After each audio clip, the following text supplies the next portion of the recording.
Yeah, we knew coming in we're playing a great San Diego State club, and they are. They're a very good club. They can beat anybody. I thought they defended well, and you know, especially the meat of their order just frightens you because they really swing at take big aggressive swings at the baseball, and they've had great success. But I thought outside of the early 2-run inning that we gave, you know, we were really sloppy a little bit in that second inning, and I think from that moment forward we got a lot better. Thought Trevor did a great job after that inning, composure, maturity, all the things that he's gotten through all of his postseason appearances and, you know, through 3 years of college baseball. And then we handed it to Miles. We felt like Miles was going to be a great matchup for this club before we even played. We knew he was going to be our go-to guy. They're so right-hand dominant, and the way he's been spinning the baseball, creating movement, we felt like he was the right guy. So we defended well. We got some timely hits. And I thought we executed pretty well outside of that second inning. So proud of our kids. You got to get off our feet. Even for us who live in the deep south, you know, this is hot, humid, and we got to get our kids hydrated and ready to, you know, to play in a great atmosphere tomorrow. Questions for the student athletes?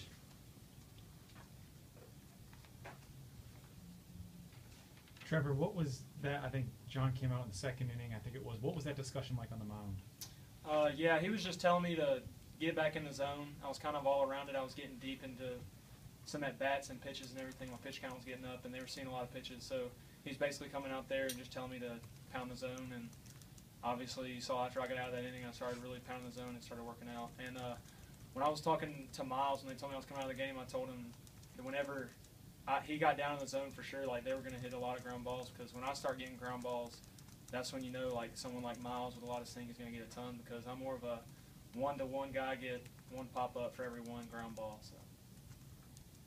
For both Trevor and Miles, just talk about the early contact that you guys were able to get. They said they got sped up in their ABs and really got out of sync with what they wanted to do, and it seemed like you pitched the contact both very, very well. Well, when we went through the scouting report, their strikeouts and walks weren't very high, so Coach Cohen pointed out to us that they're a very free-swinging team. They like to swing early, and I mean, it worked for them all season, and we just happened to defend it really well, in my opinion. Our defense was unreal today. You know, early contact, you got to trust them, and kept getting them, and they made plays. Miles, when I talked to Coach and Coach Thompson Lynch, they said the plan, they would really like to have gone with you the whole game, but they decided to let you come in after Trevor let him set it up and you finish it out. Were you aware of that? I was not aware of that. Jake, obviously the triple was big, but that inning just when it started and there's that error at second, what's the reaction in the dugout when you see something like that and you know inning could have been over and all of a sudden you got another chance? Yeah, we talk about it all the time, creating the big inning. I think Dett's got a 2-outs hit. Something else happens there. Britton strokes the ball up the middle, then CT gets on, and you start getting it rolling. Just want the opportunity to get it done there and just help the team. Trevor, when it's early in a game like that and it's 2-0 early and you see the kind of coach come out and talk to you, what are the emotions that you see when, you know, things aren't going your way? I try not to let my emotions affect me at all, but, I mean, it's frustrating to say the least. One of the keys for me being a starter, I try to make sure we score first, because our record is unbelievable when we score first. And part of the thing that helped with today was, I mean, we had a lot of fans show up, and that's huge, because when you got people yelling, not always the most positive, but when they're yelling, like, keep going, keep battling, stuff like that, it really helps, and our dugout does a great job with that as well. And Jake, you hit the first pitch after that mound visit for them. Just talk about what's going through your mind in that AB, because clearly they're running a scouting report out on you, and you might have to change some things. Coach put me off to the side. He just told me be ready to hit that first pitch there. You know, coming off 4 straight balls, the guy's probably going to try to get back in the zone there. So he just told me to be ready, and I was just looking for a pitch up in the zone to drive. Miles, when they handed you the ball, were you expecting to go ahead and close it out? They told me don't let anybody else pitch. That's what you're going to do.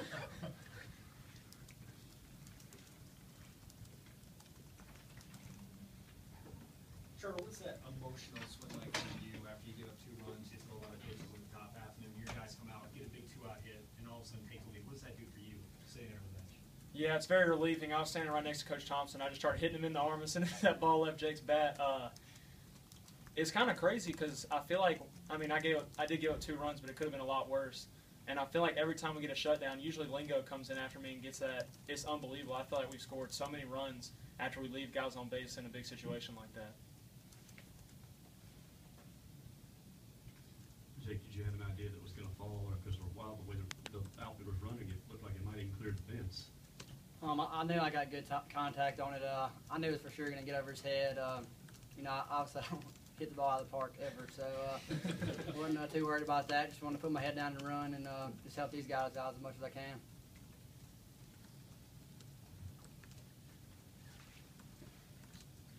Jake, what's been different about you since Alabama? I think you're hitting, 7 for 18, including today. What are you seeing the ball better? What's kind of been different that you've been hitting a little bit better more recently? I was still working on things, you know, just trying not to lift the ball still. If I'm popping up, I'm getting out. So just trying to stay in the middle of the field, really, and just do my part to help the team win, just try to get on base any way I can. I was lucky to have some success in Alabama, and I'm just trying to carry that momentum to help the team make a run. Questions for Coach?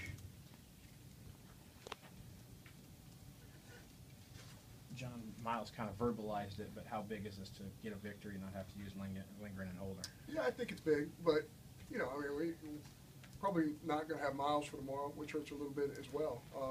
Because I think there's a ton of right-handed hitting in this tournament. So, yeah, I mean, having those guys available tomorrow is big for our ball club.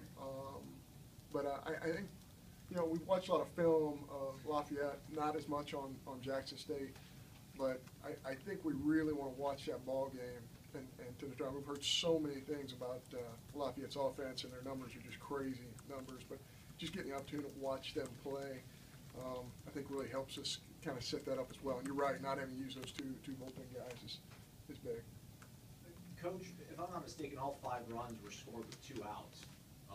Timely hits is what you wanted, obviously. What does that say about your team they were able to deliver? I think it says a lot. It speaks to the maturity of our kids. And, you know, when we got on that run in the postseason last year, getting to Omaha, it happened a lot. I mean, we had a ton of 2-out production. So I think good clubs do that. And, you know, Detsy, I thought that was a huge, you know, obviously Jake's triple that drove in 3 was huge, but Detz's 2-out ball hit in the 4-hole there that was a big swing, left on left, drove in the extra run there. So that was big as well. But yeah, I felt like we put really good swings on balls and didn't get hits, you know.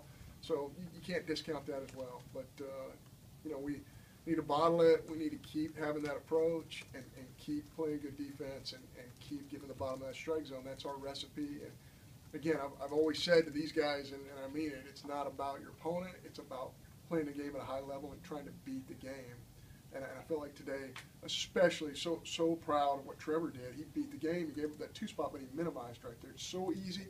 You get a punch out there, it gets by the catcher. So instead of having a runner on second base with a 1 out, now all of a sudden you got a runner on first and third. He just struck the guy out. It takes incredible maturity to get beyond that. I know I struggle getting beyond that.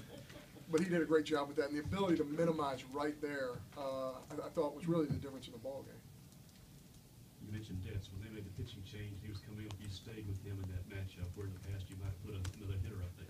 Just feeling about how Alex was going. Yeah, the scouting report said he was a breaking ball guy, and I just kept watching him throw his pitches, and there's breaking balls up in the zone, and Alex really does a nice job left on breaking balls, especially up in the zone, and really his statistics against left-handers are pretty darn good, and I think he had a feel for what was going on in the ball game, and I just felt like he's going to put a good swing on the baseball. Coach, San Diego State's guys said that they felt a change in that second inning when things happened. Do you feel that in MSU's dugout, that there's a swing? Yeah, there's an energy. You know, you got really, I mean, you got 2 teams really fighting. It's earlier in the day. It's, you know, pretty warm outside. You know, you're really having to focus in, and you just kind of felt in our dugout there's some momentum. You know, hey, we got the big hit, and maybe some things are going to go our way, and that's how it kind of goes in our sport. You know, just something falling your way. Or the big hit that clears the bases. All those things are just, you know, really important to the psyche of your club. If you look back to the South Carolina game when Trevor was on the mound, there were a couple guys on. You went with Lingo. How come you? I guess what was different about today that you allowed Trevor to maybe get out of the jam? You know, you know, I'm talking about why we brought Miles in. And no, what I mean, because you kept with Trevor in the second and third instead of going to Miles immediately there. Yeah, we felt like he didn't have a ton of big misses. It was a little up in the zone. We wanted to be a little bit more down the zone, but that every one of our pitchers has a tail sign, you know, a tell sign, and it's, with his, it's the big man. If he misses big a couple times, that's where we're probably gonna do something different, but he didn't have big misses. And when Trevor's not having big misses, you know, we're gonna stay with him as much as we can, because he's gonna get right back in the strike zone. Coach, the fact that Miles needed just 34 pitches for the 12 outs, is he always that efficient? What was the key to that efficiency? Well, I think it's two-part. I think it's a great matchup for that club, and his last 3 or 4 outings, he has just really spun the baseball. Has created great span with his breaking ball and his fastball. His two-seamer has so much late depth to it. You know, the velocity is not the most important thing with him. It's you know, it's how hitters are engaging the pitch, and his spin has just been tremendous. It just, you watch it and you go, well, this guy's got a pitch, because he's just spinning it, locating it, and getting you know, guys to not get barreled in the baseball. Coach, you alluded to the potential atmosphere tomorrow night. If you do get the host, what are you anticipating, and do you want your kids to watch this game tonight to see what it's like? Well, just because you're playing the day game, you lose a lot of fluid. I'd really like our kids to get their feet up, watch it on TV or on ESPN3 or whatever it's going to be on, and in that way, and we're probably going to recommend that highly. But yeah, I think they're a great offensive club, and I think having our kids watch the way they go about their offense and create offense in many different ways. I have so much respect for not only Tony, but Matt Deggs. You can tell his signatures all over this offense. So, and you know what?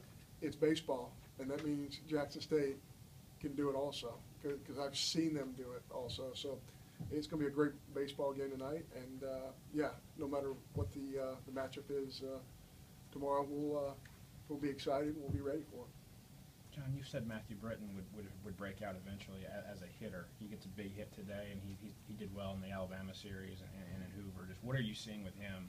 You know, that's kind of changed with his ability to hit. He's just engaging the pitch. That's the thing we talk about with Matthew the most, is he's just engaging every pitch, meaning that his idea has to be, I'm going to swing at every single pitch until it's a ball. It's a strike, strike, strike until it's a ball. When he's got that mentality, I think he's a pretty darn good hitter. You know, just being quick and just saying, I'm going to swing at every single pitch that's thrown until it's a ball.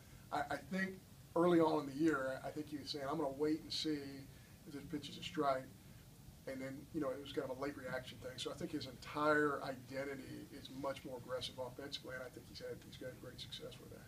Prior to the series in Alabama, I think Jake had 3 hits in the 13 games, and now he's at 7 in the last 8. What did you see in him that you wanted to stick with him and knew he would break out? Well, he's just working on a stroke all the time, and he's trying to take the ball out of the air, and he's done a great job with that. So, you know, we played 6 outfielders, actually 5 outfielders pretty consistently, and you know, all those guys are pushing each other and they're working at it all the time. And I felt like he'd be a really good matchup against this club. You know, I think he does a great job with guys who have a lot of arm side sink and work on the other side of the plate. And the young man, is it Saylor? Am I pronouncing that correctly? It's good as guess his name, yeah. Saylor. He's got a really good arm side run. And I think that's one of Jake's real strengths. He can handle those kind of guys. He's going to take good swings against those kind of guys. Thank you, Coach. Yes, sir.